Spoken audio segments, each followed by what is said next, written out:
VPNs are great tools, but sometimes we might run into a slight hiccup or two. In this edition of Tech Talks, we'll show you how to troubleshoot some common VPN issues using the RV34 logs. Next.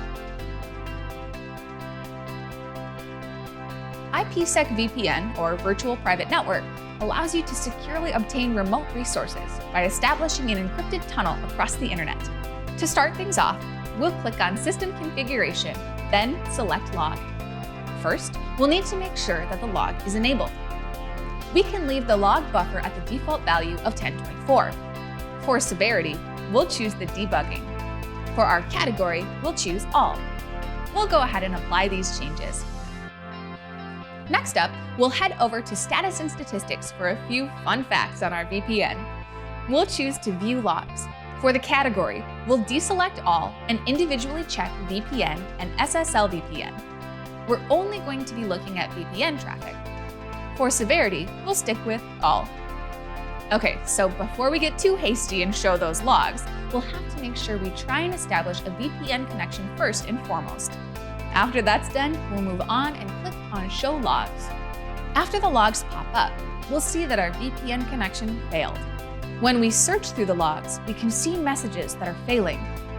Our login forms say we have an invalid hash or PSK, pre-shared key. An incorrect pre-shared key can cause a VPN connection to fail. Let's fix the pre-shared key and then see if we can establish a VPN connection. You know how your parents always told you to look both ways before you cross the street? The same applies here, my friends. We'll want to check both sides of the VPN tunnel to make sure that the key is the same on both sides. After checking both sides, we were able to see that on our client side, the pre-shared key was incorrect. Once the correction was made, the tunnel was able to be established again. We can recheck the logs by clicking the refresh button. We can now see that we were able to establish a VPN connection and that there are no longer any failed messages. Here, we can see in our logs that our pre-shared keys match. But the fun troubleshooting issues don't end there, folks. Let's look at another common issue with the VPN connection. Let's go ahead and refresh the logs. In the logs, we still see an invalid hash or pre-shared key. We know that the pre-shared keys are fine, however, as down here we see an invalid IDV1 payload length decryption failed message. This message could mean we have an IPsec profile mismatch. This is most likely within the encryption. If the encryption fails, then so will the pre-shared key. Let's check our IPsec profile on both sides of the VPN to see if they match. We'll click on the VPN option and choose IPsec profiles. We'll go ahead and look at the profile that we are currently using for the VPN. For this example, it's green_pro. Okay, after reviewing both IPsec profiles on both ends, we can see that the encryption on the client side is set to 3DS, while on the RV340, the encryption is AES-128. Let's change the encryption on the client side and see if we can get this VPN back up and running. After changing the encryption to match Phase 1 AES-128, we'll check to see if the VPN is running. All right, under green_VPN, we have one connection, which means we were able to connect again, and the issue was with the encryption. We'll return to the logs to make sure we don't have any other errors. We'll have to click on Show Logs again. After scrolling down, we can see that there are no failed messages. The VPN tunnel was a success. Here in the logs, we can also see the pre-shared keys are matching. All right, the hits keep on coming. Let's check out another common issue.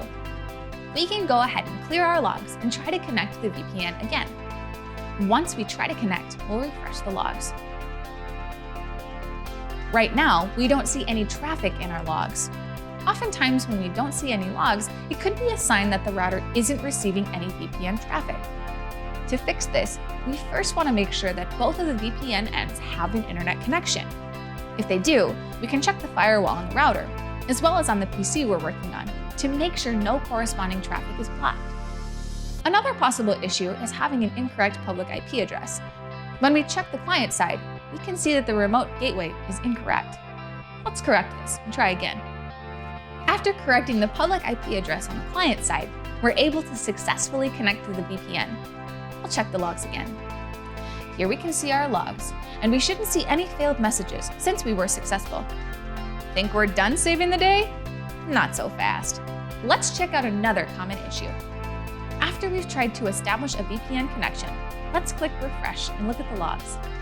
Here we see our pre-shared key configs did match, but we see no peer config found. This message could point to an issue with either a local ID or a remote ID issue. We're going to double check our configurations. We'll click on VPN and then client to site format. Our VPN is green_VPN. We'll click to edit it and double check. After checking our identifiers on the client side, we see that the local identifier is not the same as the remote identifier on the RV340. We'll change the local identifier on the client side to greenbowvpn.com. Since the FQDN isn't an actual domain that we own, we can change this on either side of the VPN. It's important that both match. After making the changes on the client side, we see that the VPN is up and that we have a connection. This is why logs are so important in the RV340. They help us immensely when trying to troubleshoot common VPN issues.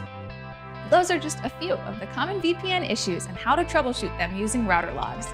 Thanks for watching Tech Talks from Cisco. We'll see you next time.